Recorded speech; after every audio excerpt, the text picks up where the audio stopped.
E agora, gente, vamos começar aqui. Deixa eu pegar meu laser aqui. Já sabem, né, gente? Se tiver dúvida, pode interromper a hora que quiser, pode fazer a pergunta que a gente para e esclarece. Então, olha só, vamos continuar. A aula de hoje vai ser a aula de avaliação de propriedades de substâncias puras. Até o momento, gente, a gente já viu os conceitos básicos, sabe o que é um sistema, o que é um volume de controle, o que é uma propriedade, o que é um estado, o que é um processo termodinâmico, né? A gente viu na aula passada o que é a primeira lei da termodinâmica, que a primeira lei vai dizer o quê? Sobre a conservação de energia para a gente, né? E a gente também com isso fez alguns exercícios, trabalhando com calor e trabalho, né?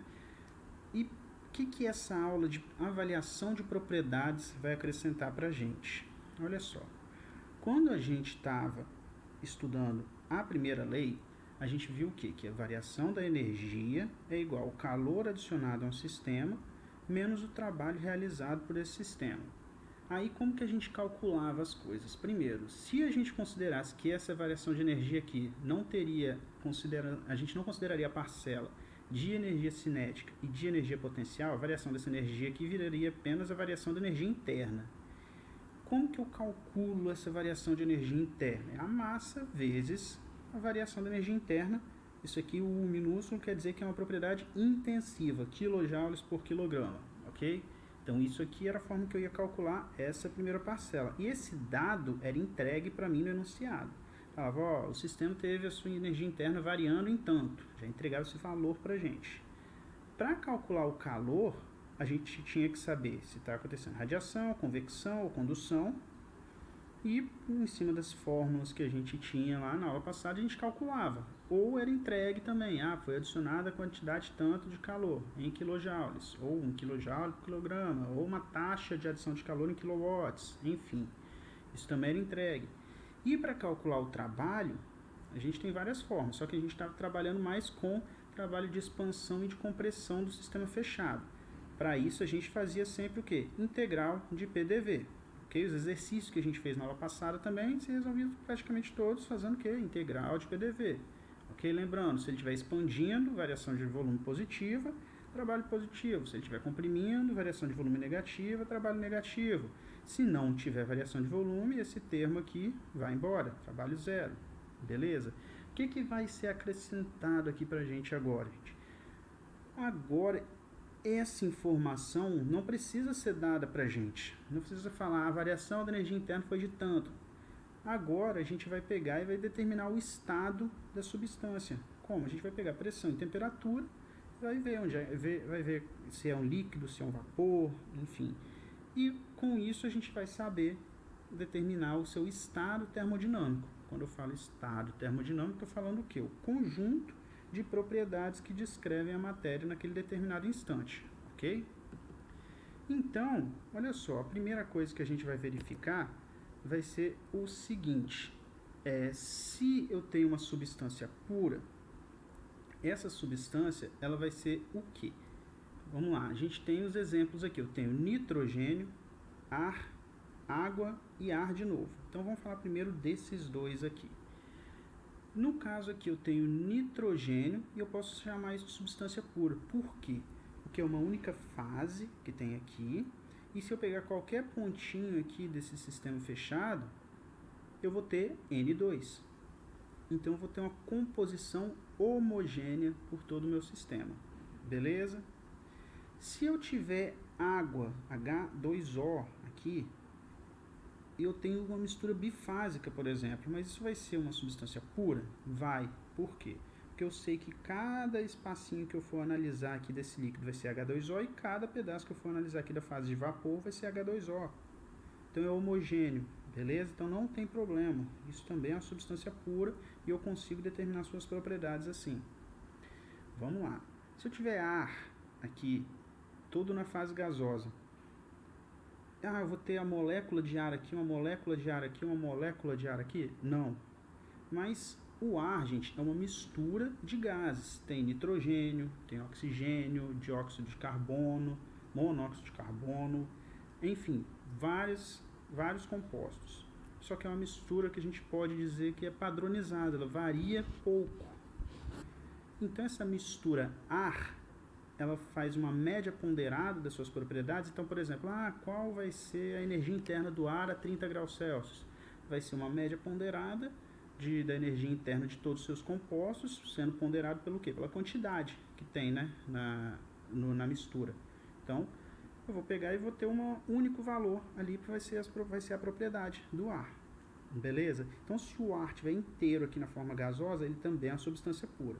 Por quê? Porque ele vai ser homogêneo, mais ou menos, né, no caso, e vai ser uma fase só. Porém, vamos para cá.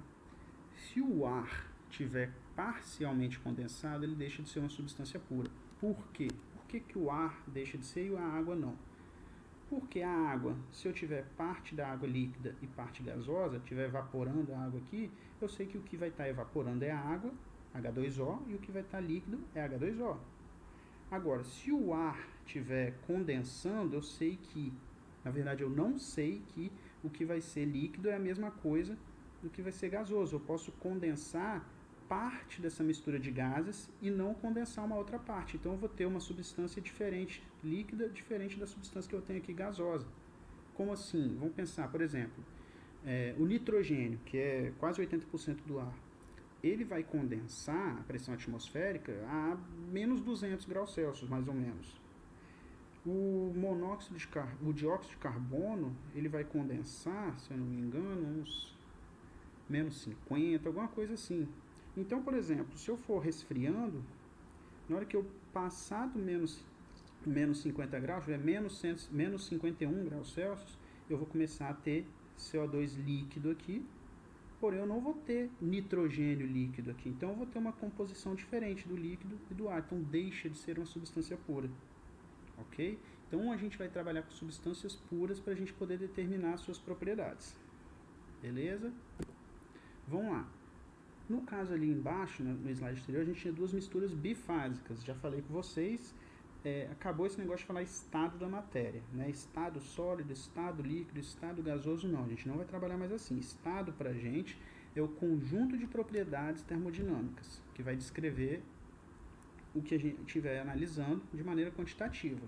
Beleza? Então, temperatura, pressão, energia interna, densidade, são propriedades termodinâmicas, e juntando essas propriedades a gente tem o estado termodinâmico. Agora, sólido, líquido e gás vão ser fases. Então a gente tem fase sólida, fase líquida e fase gasosa. Beleza?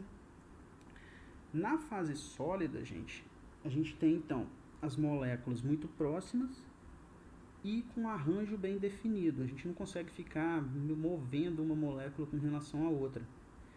Na fase líquida, as moléculas ainda estão próximas, não tão próximas quanto na fase sólida, mas ainda bem próximas, porém elas têm um grau de liberdade maior para se movimentarem. Quando a gente pensa de forma macroscópica, a gente consegue enxergar isso, né? O líquido aqui ele está todo junto, só que se a gente ficar mexendo, ele vai se deformando. O sólido ele também está todo junto, só que se a gente ficar mexendo, ele não vai se deformando. E por fim, a gente tem o estado gasoso, onde as substâncias têm suas ligações praticamente rompidas.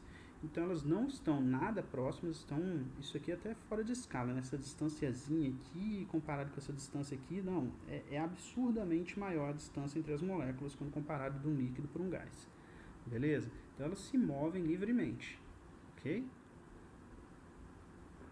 Então aqui a gente tem as três fases, fase sólida, fase líquida e fase gasosa. Aí, gente, a gente vai fazer um experimento mental aqui para tentar visualizar o processo de mudança de fase de uma substância. Eu vou fazer o exemplo aqui de sempre com a água, que é o que a gente consegue visualizar mais facilmente. Então, a gente vai analisar a temperatura da água e o volume específico da água. Lembrando, o volume específico é o quê? É o inverso da densidade. Então, quanto maior for o volume específico, menos denso vai ser. Então, vamos lá. A gente está aqui a 1 atm e a gente vai pegar a água inicialmente a 20 graus Celsius. Então, a gente olhar aqui, a gente vai ter um sistema fechado, repare que não tem passagem de massa. Aqui vai estar 1 atm e 20 graus Celsius, ok? E eu vou começar a adicionar calor. Um exemplo paralelo que a gente pode fazer na nossa cabeça é o que? Uma panela. Uma panela que eu boto a tampa para ela não sair, para a água não sair. Mas vamos lá. Então, eu vou agora começar a aquecer. Conforme eu for aquecendo, logicamente a gente vai concluir o quê? Que a temperatura da água aqui vai aumentar, certo? Então, o que está acontecendo? Olha só, eu vou aquecer, vou partir do meu estado 1, que vai estar a 20 graus Celsius de 1 atm, e vou até o meu estado 2, que vai chegar até 100 graus Celsius de 1 atm. Vocês sabem já por que eu escolhi aquecer até 100 graus Celsius. Por quê? Porque 100 graus Celsius vai ser a temperatura de ebulição da água quando ela estiver a 1 atm, ok? Então, eu aqueci aqui, a temperatura foi aumentando, o volume específico também foi aumentando, não tanto quanto a temperatura. Foi aumentando aqui, aumentando, até que bateu 100 graus Celsius. Quando chegou a 100 graus Celsius, o que acontece? Evapora. Só que esse evaporar não é num estalo, não é num passe de mágica, todo o líquido vai virar vapor. É algo gradativo. Então a gente começa a formar vapor nessa mistura. Então eu tenho água na fase gasosa e eu tenho líquido aqui também na forma de água. Beleza? Então, lembrando, isso aqui continua sendo uma substância pura. Ah, Cadu, é bifásico. É, mas se eu pegar qualquer pontinho aqui, e qualquer pontinho aqui, vai ser H2O. Ok?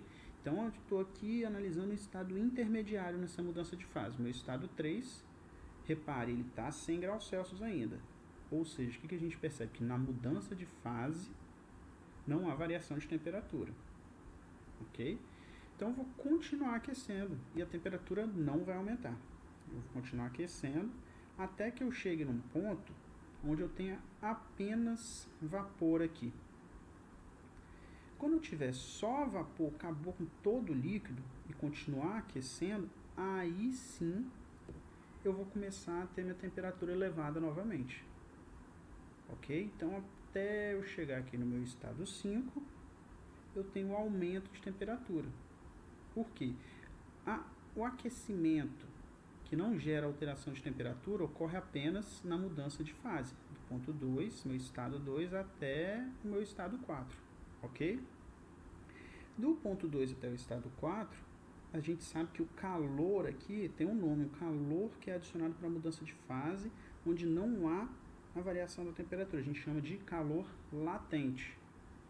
Enquanto do estado 1 para o 2 e do estado 4 para o 5, onde a gente pode ver que tem a variação de temperatura, a gente chama isso de calor sensível, beleza? Então, esse processo que a gente fez aqui, a gente fez ele na pressão de 1 atm. Então, vamos reparar um negócio aqui. Tem muita informação, vamos aos poucos. Vamos primeiro olhar essa tabela aqui do meio. Ela mostra o seguinte para a gente. Mostra uma temperatura e uma pressão de saturação. O que é isso? Para a gente entender melhor, vamos aqui no 100. 100 graus Celsius, 101,4 kPa. O que é 101,4 kPa? Primeira coisa, isso aqui é igual a 1 atm. Então, o que essa tabela está mostrando para a gente? Que a 1 atm, a água vai evaporar a 100 graus Celsius. Só que então, a gente percebe que essa temperatura de evaporação não é constante, ela vai variar junto com a pressão que eu tiver. Então, se eu tiver água, por exemplo, a 0,26 kPa, que é o quê? 3 milésimos praticamente da pressão atmosférica, a água vai evaporar a menos 10 graus Celsius. Estranho imaginar isso, né? Mas a água pode estar na forma de vapor numa temperatura superior a menos 10 graus Celsius. Então, conforme eu for aumentando essa pressão, eu vou aumentando a temperatura que a água vai evaporar. Se eu chegar numa pressão muito alta aqui de 8,6 megapascal praticamente, a água vai evaporar a 300 graus Celsius, beleza? Então esse gráfico aqui do lado vai mostrar pra gente como que é esse comportamento da pressão de saturação e da temperatura de saturação, mostrando que as duas são propriedades dependentes. Vamos olhar aqui, ó, 100 graus Celsius, está aqui, se a gente rebater para o eixo Y aqui, vai dar onde? Mais ou menos no 100, 101, né? kPa, que é a pressão de evaporação da água a 100 graus Celsius. Conforme a gente for aumentando isso aqui, a gente aumenta também a pressão de saturação. Beleza? Por fim, aqui nessa tabela, a gente vai ver o que? A altitude, como que a altitude influencia na pressão atmosférica e, por consequência, na temperatura de ebulição da água, né? Então, se a gente estiver num lugar muito alto, 2.000 metros de altitude, vamos lá para a Bolívia, a pressão atmosférica é menor do que a pressão atmosférica ao nível do mar. Então, a temperatura que a água vai evaporar lá é menor, beleza? Mudança de fase. Seguinte, lembra do gráfico que a gente fez no slide, 2 slides para trás? Então, a gente vai fazer o seguinte, pegou uma pressão e fez esse experimento. Agora a gente vai aumentando a pressão e fazendo esse experimento. A gente viu no slide anterior já o quê? Que se eu for aumentando a pressão, eu vou aumentar a temperatura que eu vou ter a mudança de fase. Repara, então conforme a pressão está aumentando, ó, essas linhas aqui são as isobáricas, de pressão constante. Ó, então 0,01 MPa, 0,1 MPa, 1 MPa, 8 MPa. Ok? Então a pressão está aumentando aqui. Você vê que a pressão está aumentando, então a temperatura de mudança de fase também está aumentando. Ok? Então, se a gente tiver várias isobáricas aqui, a gente começa a ver uma tendência do comportamento. O que está acontecendo? A gente tem aqui no ponto onde começa a ter a evaporação, ponto de líquido saturado, no ponto onde termina de ter a evaporação, ponto de vapor saturado. Ok? Nos slides para frente a gente vai juntar todos esses pontos para ver o que a gente vai obter. E também vamos falar do ponto crítico. Então, olha só, vamos destrinchar esse gráfico, ele é importantíssimo para a gente. Então, a água ou qualquer fluido, antes de começar a evaporar, quando for apenas líquido, antes de ser líquido saturado, ele vai ser líquido comprimido, beleza? Esse líquido comprimido, ao ser aquecido, ele vai tendo sua temperatura elevada até que ele comece a evaporar. Então, o ponto 2, gente, a gente sabe que é o ponto de líquido saturado. Conforme ele for mudando de fase até chegar no ponto 4, então essa zona aqui é uma zona bifásica, é uma mistura saturada. Aqui eu tenho líquido e vapor saturado convivendo juntos. Quando eu chego aqui no ponto 4, eu vou ter vapor saturado, que é o quê? É um vapor, se a gente fizer um raciocínio retornando do estado 5 para o estado 4, resfriando, é um vapor que se eu tirar mais um joulezinho de energia, ele começa a formar líquido. Então, vapor saturado também. E quando eu passo aqui no vapor saturado e continuo a aquecer, eu vou ter vapor superaquecido, beleza? Então, uma coisa que vocês têm que reparar na hora é o seguinte, como que é o formato de uma curva isobárica no diagrama TV? Ó, a gente vai ter esse formato aqui, ó, calor sensível, calor latente, calor sensível. Líquido comprimido, mistura bifásica, vapor superaquecido. Esse é o formato de uma isobárica, beleza? No slide anterior a gente viu várias isobáricas conforme a pressão for aumentando. Então, se a gente pegar... Professor, Oi, pode falar. por que na mudança de fase ali na linha do meio, na mistura saturada, o aumento do volume ele é muito mais significativo do que no líquido comprimido e no vapor superaquecido? Não, calma lá. Você está falando que aqui o aumento do volume é mais significativo do que vapor superaquecido e É, líquido comprimido. Na verdade, aqui só tem variação do volume específico, né? Não tem variação da temperatura. O que uhum, acontece? A diferença de densidade do vapor para o líquido é gigantesca. Então, por exemplo, sim, se a gente pegar o líquido a 1 atm, que é uma pressão que a gente está acostumado aqui, ele vai expandir mais de 1000 vezes. Então, por exemplo, um litro de água, quando esse 1 litro virar vapor, esse 1 litro vai ocupar 1000 litros. Então, a diferença do espaçamento molecular do vapor para o líquido é gigantesca. Por isso que a gente tem esse salto aqui tão acentuado do líquido saturado até a gente chegar no vapor saturado, ok? Então, ok, por causa professor. da distância entre as moléculas, aí a gente tem esse salto tão grande. Porém, se a gente olhar aqui também, complementando sua pergunta, líquido comprimido e vapor superaquecido. Aqui não está tão destacado, mas se a gente voltar aqui, a gente começa a ver o seguinte. Aqui essa reta é quase vertical. Você vê que elas estão todas muito próximas aqui, na Uhum, fase de líquido comprimido, são as isobáricas. Aqui na fase de vapor superaquecido, você vê que elas estão bem distantes. Também por que acontece isso? A variação do volume específico do líquido comprimido é muito pequeno Por quê? Porque a água é um fluido incompressível, o líquido, desculpa, é um fluido incompressível, então a variação do seu volume específico é muito pequena. Em comparação, o gás, que é um fluido compressível, você vê que tem uma variação de volume específico enorme entre esses patamares de pressão, ok? Ok. Então, seguindo em frente, se a gente pegar e juntar todas as linhas, todos os pontos, desculpa, de líquido saturado e todos os pontos de vapor saturado, a gente vai ter isso aqui que a gente chama de domo de saturação, ok? Então o domo vai mostrar pra gente, vai servir para separar a gente da mistura bifásica, ok? Da região de líquido comprimido e da região de vapor superaquecido. Tudo que tiver aqui no meio, gente, dentro do domo, representa que está tendo uma mudança de fase. Se tiver para a esquerda do domo, líquido comprimido. Para a direita do domo, vapor superaquecido. Ok? Então, esse diagrama que a gente está vendo aqui é o diagrama temperatura volume específico. A gente tem, pessoal, 3 principais diagramas para a gente analisar, que formam a superfície tridimensional. Uma superfície não, né? Formam o nosso modelo tridimensional, que vai ser temperatura, volume e pressão. Beleza? Mais para trás eu mostrei um pedacinho do diagrama pressão-temperatura, né? Que era o que? Era a mudança de fase, com qual temperatura que a água ia evaporar para uma determinada pressão.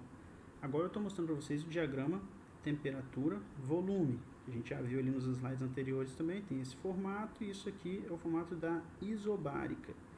E aqui, gente, a gente tem o diagrama pressão-volume. Esse diagrama, ele vai mostrar pra gente a mesma coisa, praticamente, que esse aqui, só que ele vai mostrar em função de outras propriedades.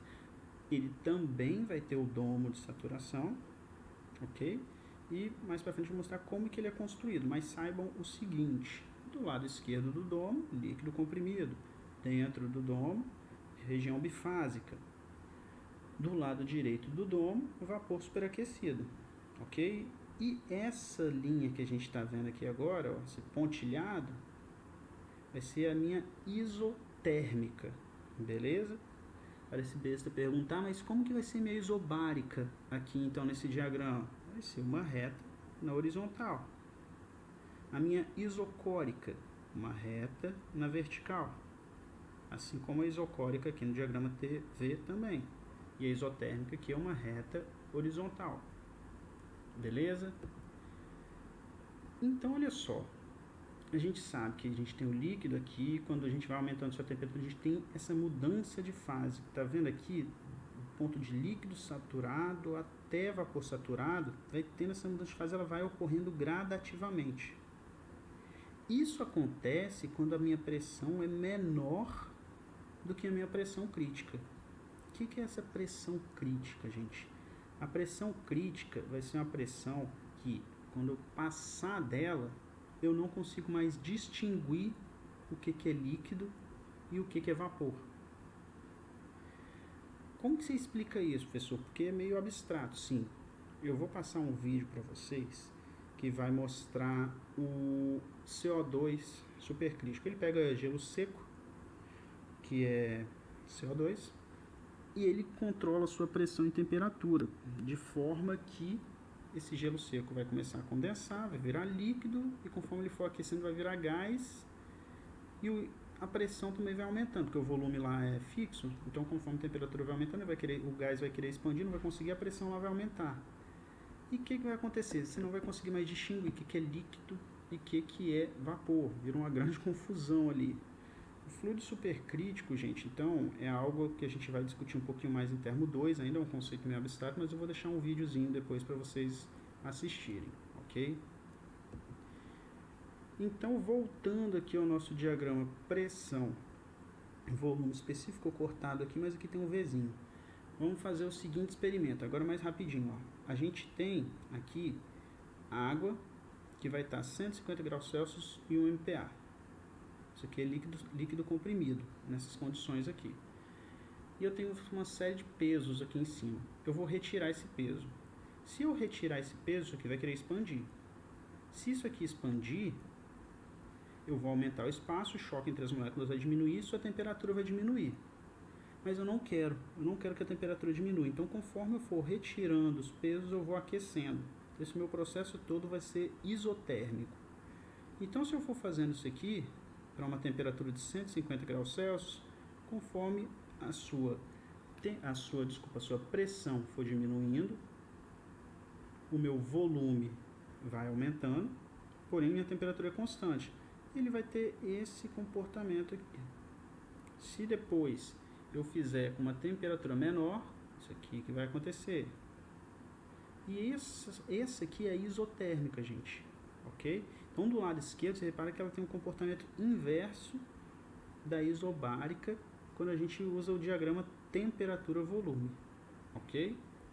Então, tá aqui, líquido comprimido, região bifásica, vapor superaquecido. Tudo em cima da linha de K, vapor saturado, tudo em cima da linha de K, líquido saturado. Beleza? Agora, não se desesperem, é só um critério de informação para mostrar isso para vocês que se eu juntar agora aqueles 3 diagramas de pressão e temperatura, então se a gente estiver olhando daqui, ó, pensa que a gente está olhando direto para a temperatura, a gente vai ver esse eixo aqui, temperatura, no eixo X e pressão no eixo Y. A gente vai ver apenas uma linha, ó. A gente vai ver essa linha aqui. Ok? Que é a linha que vai mostrar pra gente onde eu tenho sólido, onde eu tenho vapor, onde eu tenho líquido. Beleza? Se a gente olhar a linha de pressão e volume, diagrama PV, que é o que a gente acabou de ver, o que a gente vai ver? A gente vai ver esse domo aqui, ó. E se a gente olhar temperatura e volume, ou seja, olhar isso aqui de cima, a gente vai ver também o domo. Beleza? Então isso aqui é o meu modelo PVT, são os 3, ok? Mostrados numa superfície só, ok? Não se desesperem, a gente não vai ficar usando esse modelo em 3D, a gente vai usar separado de 2 em 2, os que a gente já viu, ok? Então, aproveitando que a gente está falando de propriedades, eu vou mostrar uma aqui para vocês, que ela vai ser usada constantemente, que vai ser a entalpia. O que é a entalpia, gente? A entalpia é uma unidade que vai ser formada pela junção de outras propriedades. Para quê? Olha só, quando a gente estiver trabalhando com volume de controle, quando chegar nesse capítulo vocês vão até entender melhor, é muito recorrente a gente somar a parcela da energia interna com a energia de fluxo, que é essa aqui, PV. Quando a gente soma essas duas, a gente vai ter essa parcela de energia. Aqui também na saída, a gente também vai ter minha parcela de energia interna mais energia de fluxo. Para a gente tornar nossos cálculos mais enxutos, mais sucintos, a gente vai fazer o que? A gente vai juntar energia interna mais PV, vai ser entalpia, beleza? Essa vai ser a finalidade dessa propriedade, beleza? Na termodinâmica a gente tem algumas propriedades que servem para juntar outras, para facilitar nossos cálculos, ok? Então, vamos lá. Só mostrando, esse aqui é para mostrar para vocês que se eu multiplicar pressão vezes volume, no caso energia de fluxo aqui, ó, P vezes V, eu vou ter uma unidade de energia, kPa vezes metro cúbico, quilojoule. Então, se eu multiplicar pressão vezes volume, vai dar energia. Se eu multiplicar pressão vezes volume específico, vai dar energia específica, energia por massa. Beleza? Então, olha só, eu falei com vocês já bastante quando a gente estava trabalhando com os processos politrópicos que a pressão ela tem que acompanhar a energia, se eu estiver multiplicando por metro cúbico. Então, se eu te der a pressão em bar, fique atento, porque se você multiplicar bar vezes metro cúbico, você vai ter 100 kJ. Por isso que eu falo com vocês, quero obter a energia em kJ. Então, utilize a pressão em kPa. Beleza? Vamos lá. Olha só, a gente tem então aqui nosso domo de saturação. E para determinar o estado termodinâmico, eu já falei com vocês que eu preciso de quê? Eu preciso de 2 propriedades. Mas essas 2 propriedades, gente, elas têm que ser independentes. Por quê? Vamos pensar. Se eu tiver 100 graus Celsius e um ATM, onde que eu estou no domo? Eu estou aqui em líquido comprimido? Não. Eu estou em vapor superaquecido? Não. Eu estou entre A e C. Então eu posso estar em qualquer lugar aqui no meio. Então, se eu tiver duas propriedades dependentes, no caso, temperatura e sua respectiva pressão de saturação, eu não consigo determinar o estado. Por quê? Porque eu posso estar em infinitos pontos. Qualquer coisinha aqui entre A e C pode ser o meu estado. Beleza? Então, eu vou precisar de ter mais uma informação para me dizer onde eu vou estar aqui no meio. É aqui que vai entrar a propriedade título. Beleza? Representado pela letra X. Ou também, às vezes, se vocês procurarem em inglês, vai ser quality, de qualidade. Ok? Então, não procurem título em inglês por title. Não faz sentido. Em inglês é qualidade. Ok? Então, o que esse título aqui vai dizer para mim? Vai dizer quanto de vapor eu vou ter dentro desse total. Aqui eu posso ter líquido ou vapor.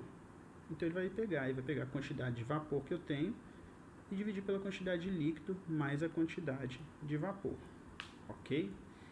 Vamos lá, o que significa eu falar que eu tenho um título aqui de 50% que seja? Quer dizer que metade da massa da minha mistura vai ser vapor e a outra metade líquido, beleza?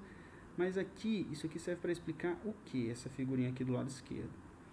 Não existe, na verdade, quando eu pego ali, meu título é de 40%.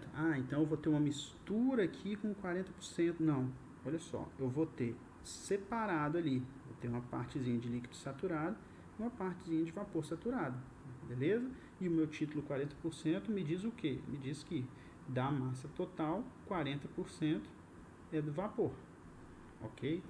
E como que a gente vai, como que a gente vai usar isso aqui? Então, mais para frente eu vou mostrar para vocês que para determinar as propriedades da substância que esteja aqui entre A e C, a gente vai ter uma fórmula e essa fórmula vai utilizar o título, ok? E uma informação importantíssima, qual é o título do líquido saturado? 0. Qual é o título do vapor saturado? 1. Então, o meu título ele vai variar de 0 até 1, ou de 0 a 100%. Ou seja, quando eu tiver líquido saturado, quanto de vapor eu vou ter? 0. Então, o título vai ser 0. Quando eu tiver apenas vapor saturado, quanto de líquido eu vou ter? Nada. Então, eu vou ter 100% da massa na forma de vapor. Beleza? Então, por isso que o título em C é 1 e em A vai ser 0. Beleza? Vamos lá. Como que eu vou obter as minhas propriedades termodinâmicas? A gente tem duas opções. A primeira delas, que eu vou apresentar aqui para vocês, é pelas tabelas termodinâmicas.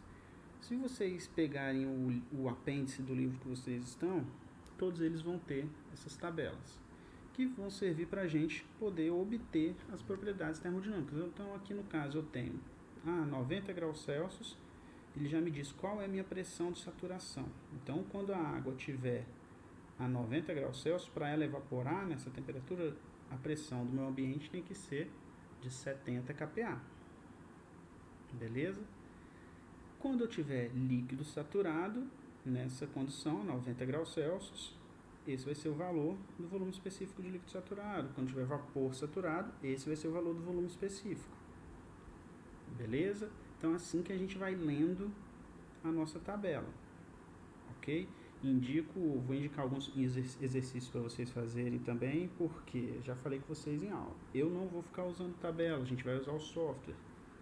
Porém, se em algum momento da vida acadêmica de vocês, o professor não quiser que vocês utilizem o software, quiser que vocês façam as contas pelas tabelas termodinâmicas, vocês vão ter que saber fazer, beleza? Essa tabela aqui do lado direito, gente, vai mostrar pra gente uma tabela de vapor superaquecido. Por quê? Se vocês repararem aqui, para cada temperatura, eu tenho a pressão de saturação. Cada temperatura, a pressão de saturação. Isso mostra o quê? Por exemplo, se eu tivesse aqui o próximo 100 graus Celsius, aqui ia estar 101.4, que é um ATM. Essa tabela serve para mostrar para mim quando eu estou dentro do domo, onde temperatura e pressão são dependentes. Agora, quando eu não estou mais no domo, minha tabela muda de formato. Eu vou ter que ter uma tabelinha para cada uma das pressões, beleza? Vamos lá. Então, depois eu vou passar uns exercícios para vocês usarem as tabelas termodinâmicas, vocês podem tirar as dúvidas comigo. Vamos voltar para o título aqui. Então, olha só, o título, gente, vai medir para mim qual é a minha massa de vapor dividido pela minha massa total. Então, se eu pegar aqui nesse ponto B, por exemplo, eu vou ver qual a massa de vapor que eu tenho aqui dividido pela massa de líquido mais a massa de vapor. E como que isso vai servir para a gente? Para eu poder determinar a propriedade de qualquer substância, qualquer propriedade da substância dentro do intervalo AC, ok? Então, olha só, se eu tiver uma propriedade Y pode ser U de energia interna, pode ser o V de volume específico, pode ser o H de entalpia, beleza? Então eu quero saber qual é a propriedade nesse ponto B aqui. Eu vou pegar lá na tabela qual é o valor da propriedade de líquido saturado, vou somar com a diferença de vapor saturado para líquido saturado e multiplicar isso pelo título. Essa é a fórmula, beleza? É meu ponto de partida. Eu parto do ponto A e vou somar quanto? Se o título for 100%, eu vou somar isso tudo aqui.